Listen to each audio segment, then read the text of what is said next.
दोस्तों जरा गौर फरमाइएगा कि अर्ज किया है तेरी जवानी का पानी सोख लेंगे, कि तेरी जवानी का पानी सोख लेंगे। कभी आ गई ना मेरे पास तो लहंगा उठा के ठोक लेंगे। अरे पगली तुमसे प्यार करता हूँ, जरा गौर फरमाना कि अर्ज किया है आएगा तुझ पे कोई आफत तो मैं रोक लूंगा, कि आएगा तुझ पे कोई आफत तो मैं रोक लूंगा। प्यार करती हो प्यार ही करना वरना लहंगा उठा के ठोक लूंगा।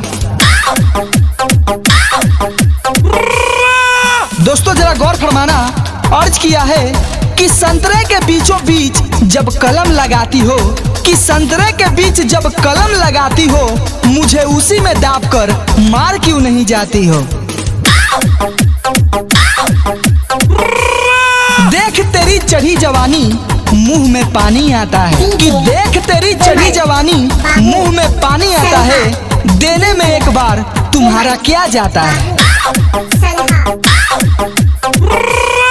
तेरी सांसों की गहराई में उतर जाऊंगा, कि बन के ओठ लाली तेरे होठों से लग जाऊंगा।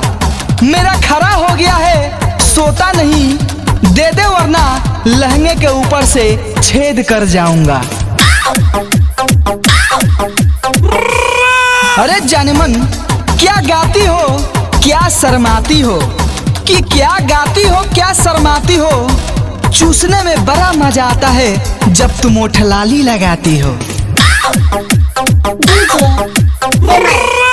क्या अदा है तुम्हारी और क्या चाल है, कि दोस्तों गौर फरमाना कि क्या अदा है तुम्हारी और क्या चाल है। मेरे सारे यार कहते हैं तू मेरी माल है। दोस्तों अर्ज किया है कि कपड़े पहनती हो रोज लाल पीला, कि कपड़े पहनती हो रोज लाल पीला। मैं जब तुम्हारी देखता हूँ तो मेरा पैंट हो जाता है गीला। दे दो अपनी लहंगे का अंदर का सामान, कि दे दो अपनी लहंगे का अंदर का सामान। सातों जन्म तक करूँगा तेरी ही गुणगान।